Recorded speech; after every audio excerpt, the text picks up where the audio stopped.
Maintenant, je vais peut-être faire un petit peu de color grading, c'est-à-dire que je vais un petit peu changer les couleurs, donc je vais encore ajouter un filtre. On va m'embêter à ce niveau-là, je vais aller chercher, allez, hop, une balance des couleurs peut-être. Peut-être jouer avec une balance des couleurs, ouais, voilà. Voilà, je vais monter un petit peu comme ceci, là. Le point fort, bon, ce sera au niveau des hautes lumières.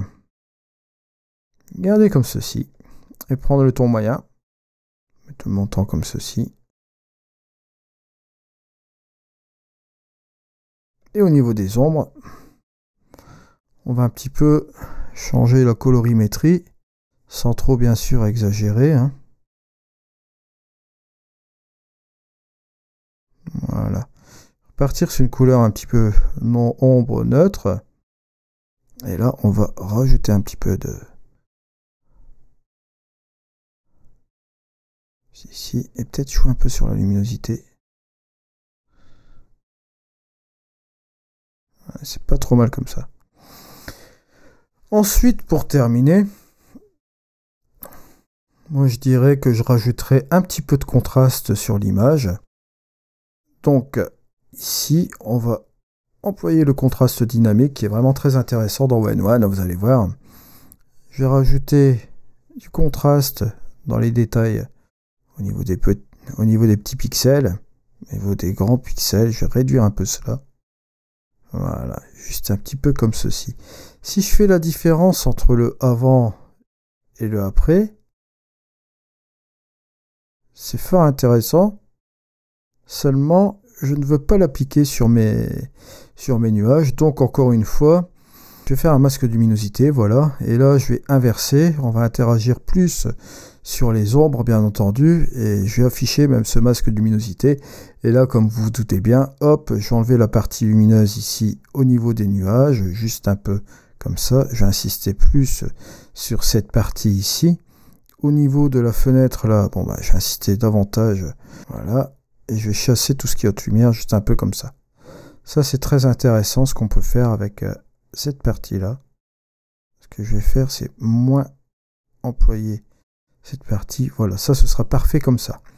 On va plus accentuer sur cette partie-là et sur ces parties du monde, pas trop sur l'extrémité, parce que vous voyez, on pourrait l'employer juste un peu comme ceci, mais là, je veux quand même que ce soit une petite transition, que ce soit assez net, mais pas mal comme ça, voilà, juste comme ceci. Voilà, et si vous regardez la petite différence du contraste dynamique entre le avant et le après, cela reste contrôlé tout de même, vous voyez. On peut jouer également avec l'opacité qui est là. Hein. Encore un masque dans un masque. Hein. Juste un peu comme ceci, voilà. Et moi, je trouve qu'on en arrive à un résultat qui est quand même plus ou moins correct. Si je fais la petite différence entre le avant et le après, je suis assez satisfait. Mais ce que je vais faire, pour terminer l'ensemble, c'est que je vais aller dans le filtre encore et je vais ajouter encore une petite vignette.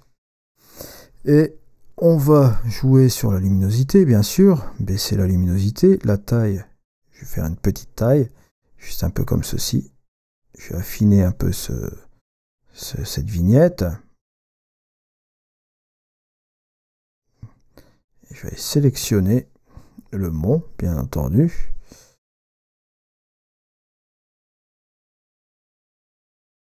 Voilà. Juste un peu comme ceci.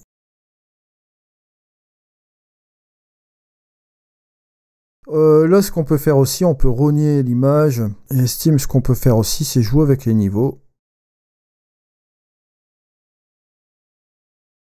Voilà.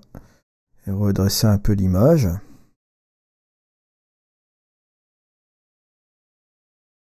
Et on fait appliquer.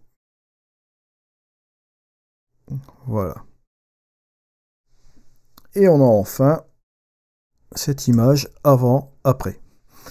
Voilà, c'est la fin de ce tuto. Je vous remercie de m'avoir suivi pour cet épisode d'Owen One Photoro 2020.